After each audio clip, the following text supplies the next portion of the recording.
convidar você a abrir a sua Bíblia agora no livro de Marcos. Marcos capítulo 7. Mas enquanto você abre, compartilhe também os avisos. Você já sabe, esse final de semana temos nossa conferência da família.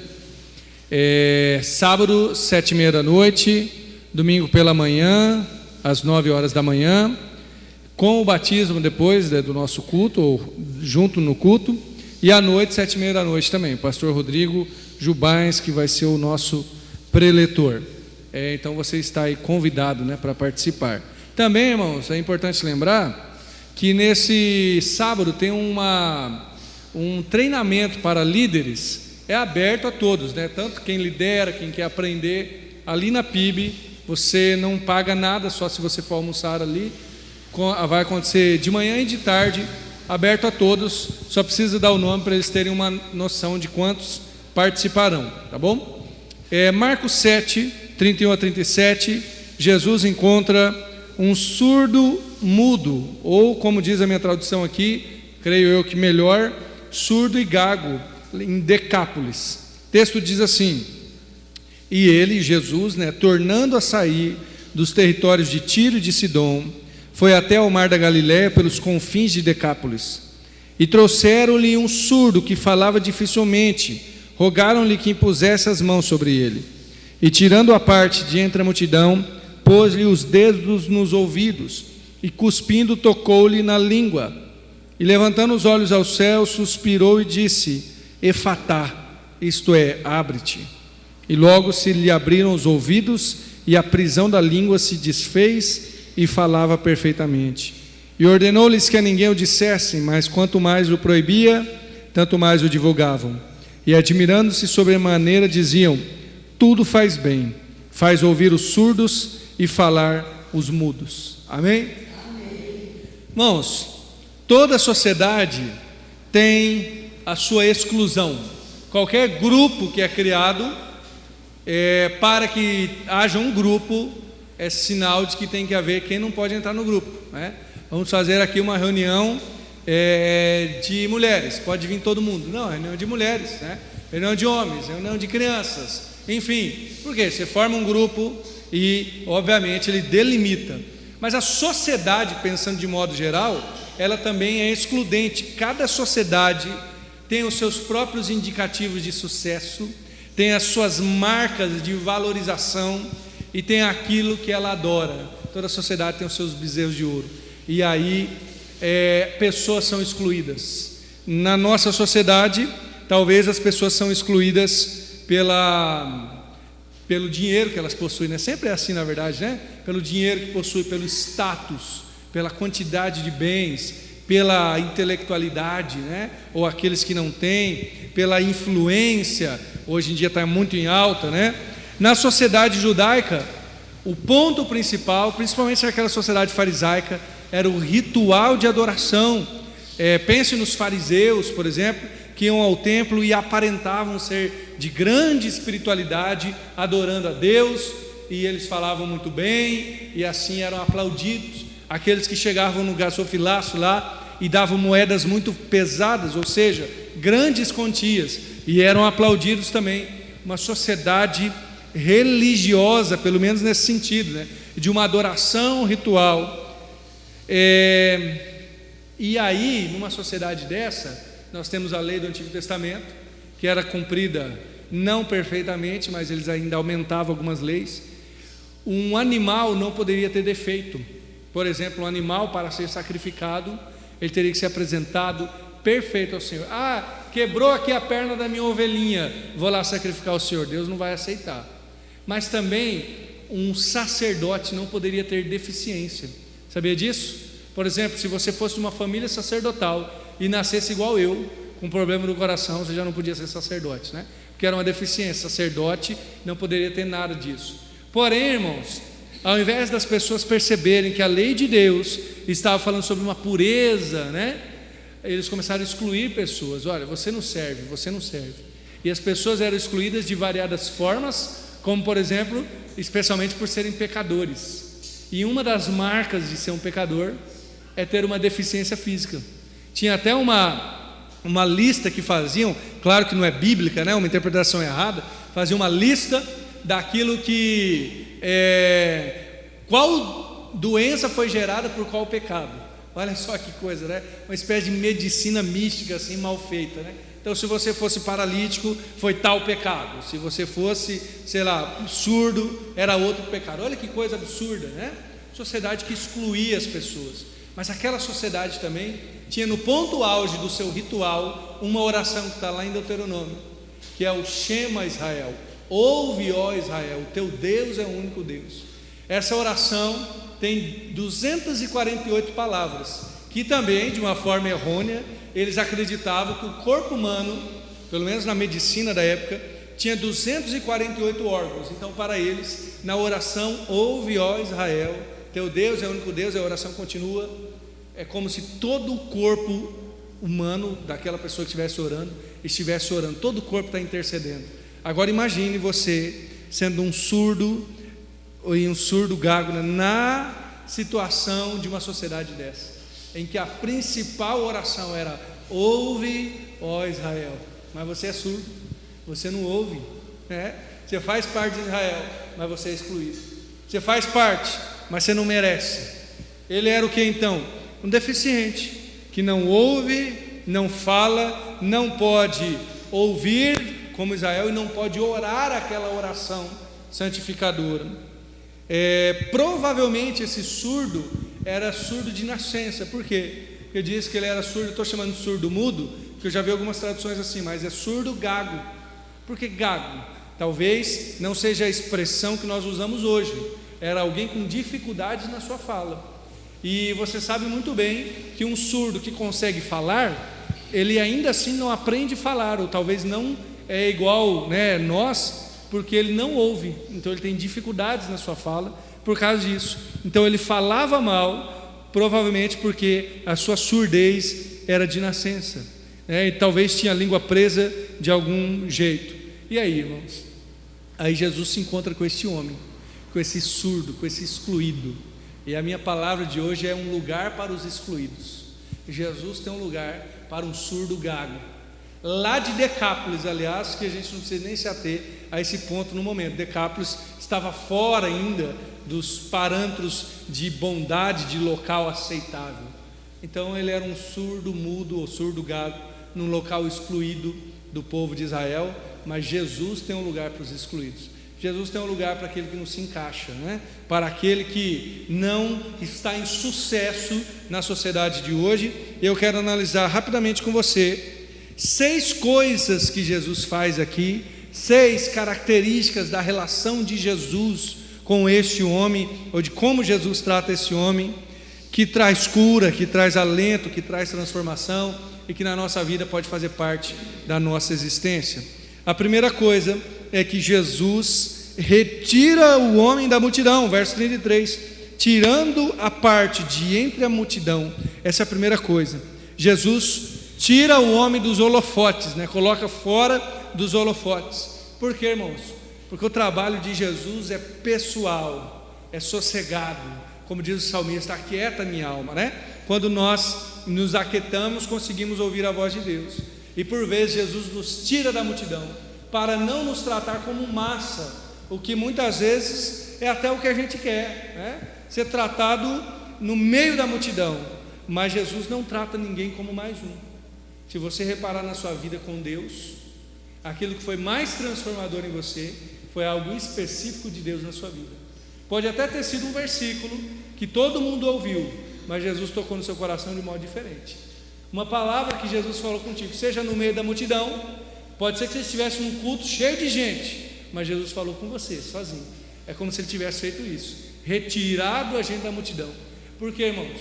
Porque nem eu nem você somos mais um no meio de uma massa. Nós somos alguém importante. O tratamento de Jesus é individualizado. O tratamento de Jesus é secreto, por assim dizer. O próprio Jesus fala, quando a gente orar, o que a gente tem que fazer? Vai lá no seu quarto, fala em secreto. Isso não quer dizer que não há lugar para orações públicas, como fizemos aqui, não. Mas tem coisa que Jesus vai nos tirar a parte, vai tratar. Como falamos também, Ele vai falar ao nosso coração. Pergunto para você, Jesus tem tido oportunidade de fazer isso contigo? Não que Ele precise, né? Ele é Deus, Ele faz o que Ele quer. Mas se fosse por isso, Jesus tem oportunidade. Você tem um local sossegado, individualizado, sozinho. Você tem o seu quarto em secreto, que pode ser o quarto, pode ser a cozinha, pode ser o quintal, aonde for, mas para que o Pai que te vê em secreto o recompense. Porque Jesus faz isso, tira o homem da multidão para falar com ele. Falar é uma coisa interessante, porque Jesus só vai falar no final, e aliás ele é surdo, né? Mas é a primeira coisa que Jesus faz. Olha a segunda coisa, Jesus coloca os dedos no ouvido, está no verso 23 ainda. Jesus coloca os dedos no ouvido dele. O que ele era mesmo? Surdo. Jesus toca na ferida, né? Coloca o dedo na ferida. Não que houvesse dor necessariamente ali, mas provavelmente o local de tristeza. Aquele homem, pela dor ou pela vergonha, poderia ter impedido Jesus de fazer isso. Irmãos, é que a gente lê os textos bíblicos e nos parecem muito comuns, né? Jesus foi lá e colocou a mão na ferida. Olha que, convenhamos, irmãos, que estranheza social é isso. Olha, eu vou fazer um exemplo aqui, tá? Só para você entender. Imagine você encontrar uma pessoa com um cadeirante e você vai lá e coloca a mão no joelho dessa pessoa. Alguém vai dizer: rapaz, toma vergonha, não fala uma coisa dessa, né? Jesus foi lá e tocou na ferida, na vergonha, aonde era o problema. Que coisa interessante, né? Ainda bem que o homem permitiu.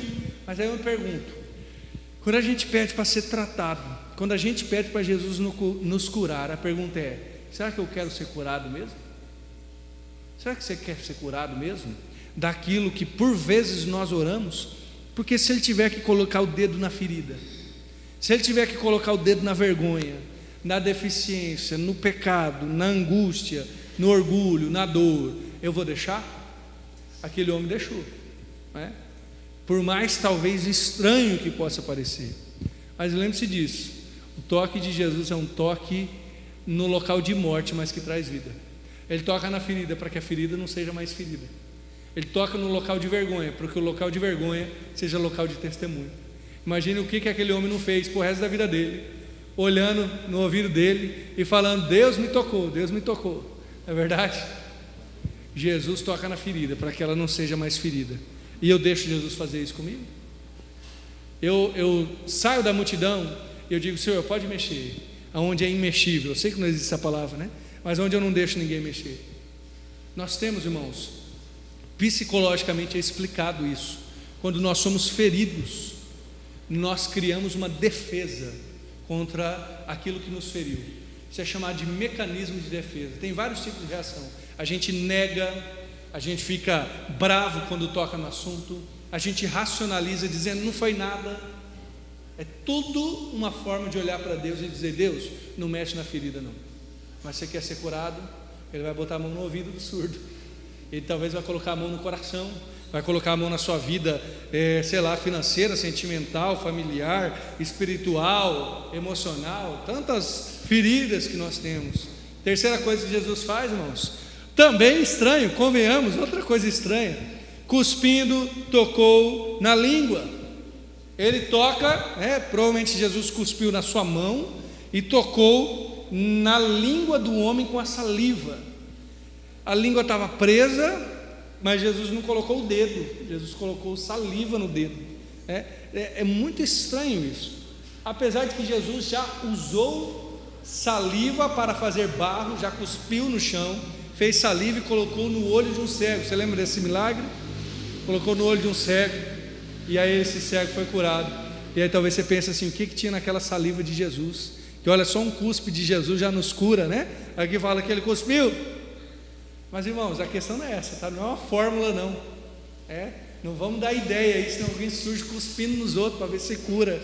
Não é isso, por favor, tá? Qual que é a questão aqui? O que quer dizer essa saliva? O que tem a ver, irmãos? Primeiro, e honestamente, vamos ler o texto honestamente, pode gerar uma certa estranheza, né?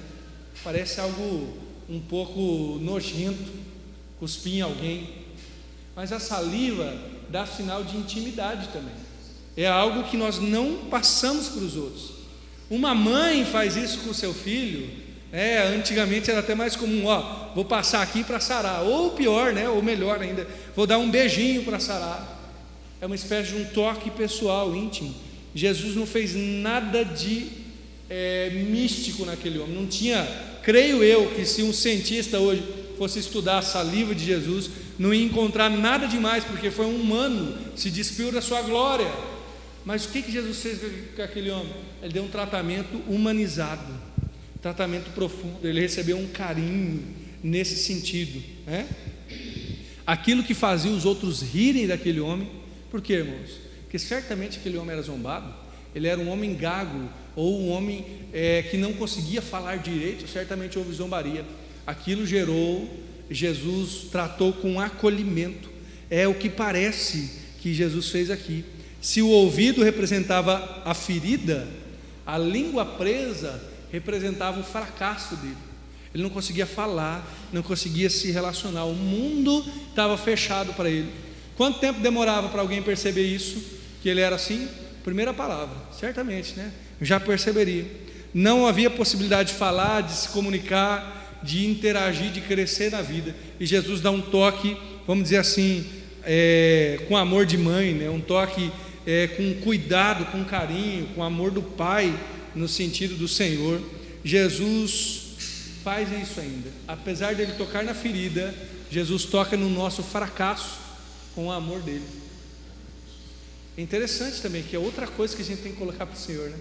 Os meus fracassos, Senhor, as fraquezas, né?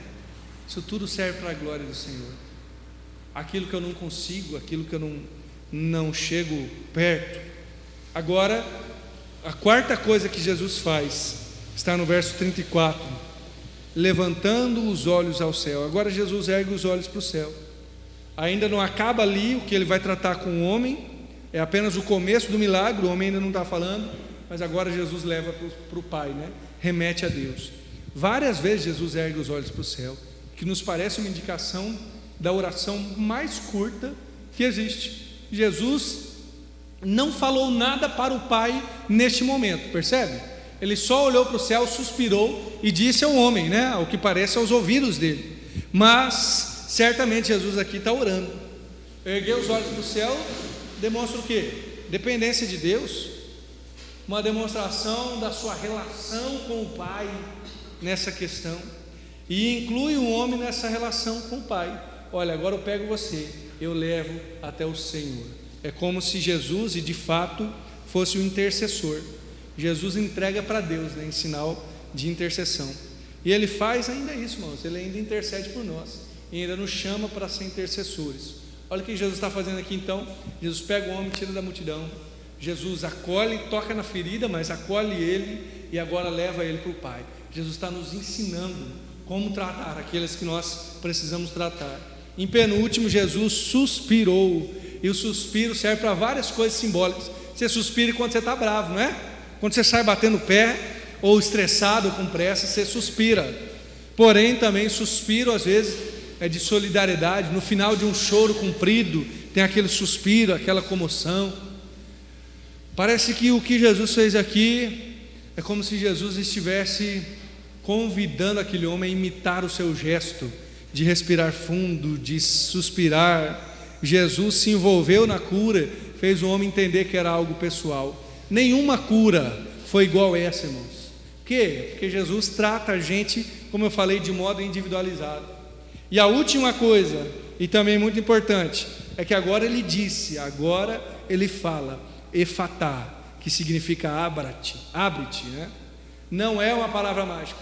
Você não vai numa porta fechada, você vai dizer efatá, a porta vai abrir. Não, não é nada disso. Mas é interessante que Jesus dá um mandamento para o ouvido. Olha que chega a ser cômico, né? O ouvido que não ouvia, agora ouviu efatá. Antes de ser curado, ele já tinha que ter ouvido, porque Jesus mandou o ouvido ouvir. Jesus é desse, irmão. Jesus é assim.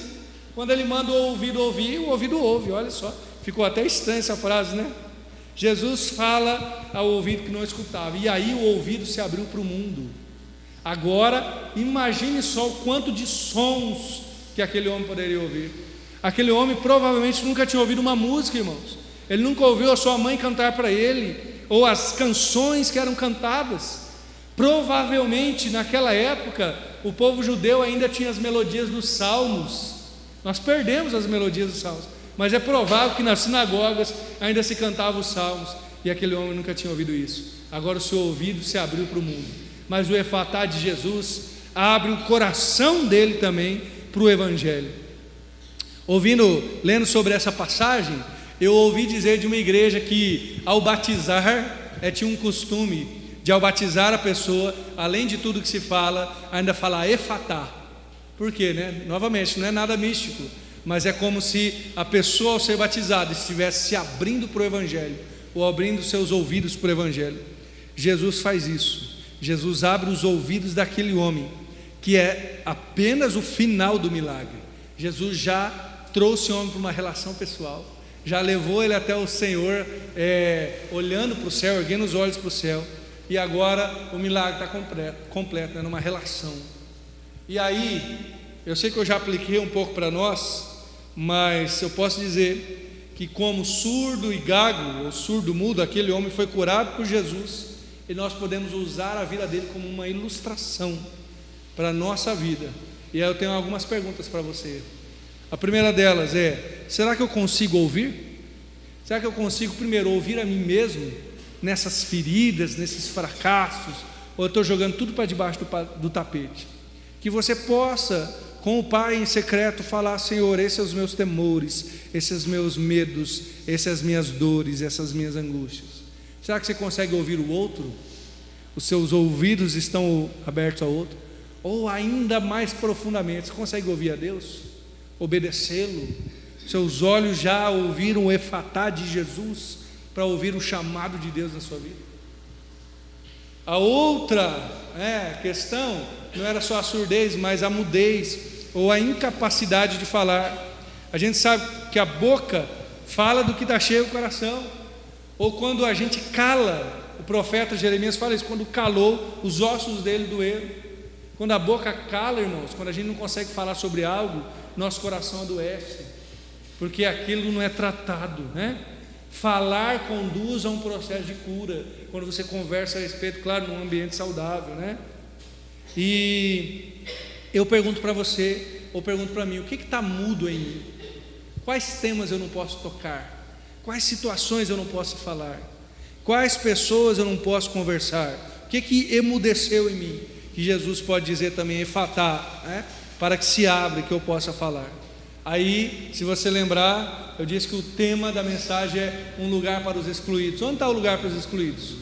Em Jesus. Em Jesus. Ele traz a gente para perto, Ele abre os nossos ouvidos e Ele faz a gente falar, faz a gente ouvir e falar para a glória dEle. Eu quero orar com você nessa perspectiva, pedindo que o Senhor Jesus nos ajude a ouvir a voz dEle e a falar conforme a vontade dEle. Se tem algo que você precisa deixar ser curado por Jesus, se tem algum dedo no ouvido ou em alguma outra situação que Jesus precisa tocar, ou quem sabe um fracasso você precisa colocar na presença de Jesus, que esse seja o momento, né, para que no final você seja conduzido a abrir os seus ouvidos ao chamado de Jesus. Pai de amor, mais uma vez, obrigado por esse tempo. Te louvamos pela vida de cada irmão que está aqui, Senhor, e pedimos que o Senhor abra os nossos ouvidos para ouvirmos a sua voz. O Senhor deseja tocar em feridas, mas não para apontar, rir, zombar, machucar, e sim para um processo de cura. O Senhor deseja, Senhor, tocar até mesmo em nossa língua, como um sinal de fracasso, de incapacidade, para transformar, para abrir, para tirar o que estava preso e poder falar, Senhor. Ah, Deus, nos ajude a deixar ser tocados pelo Senhor. Também, Pai, nos ajude a falar, a compartilhar daquilo que expressa a Tua glória, que expressa louvor a Ti, ó Deus. Em nome de Jesus. Obrigado, Pai, por tudo que o Senhor tem feito a nós, e que nós possamos sair daqui com ouvidos e um coração aberto e atento a ouvir a Tua voz, mas também com uma língua preparada para compartilhar do Senhor e louvar o Teu nome, Pai. Oramos gratos ao Senhor, no nome de Jesus. Amém. Amém, irmãos. Que o Senhor Deus te abençoe.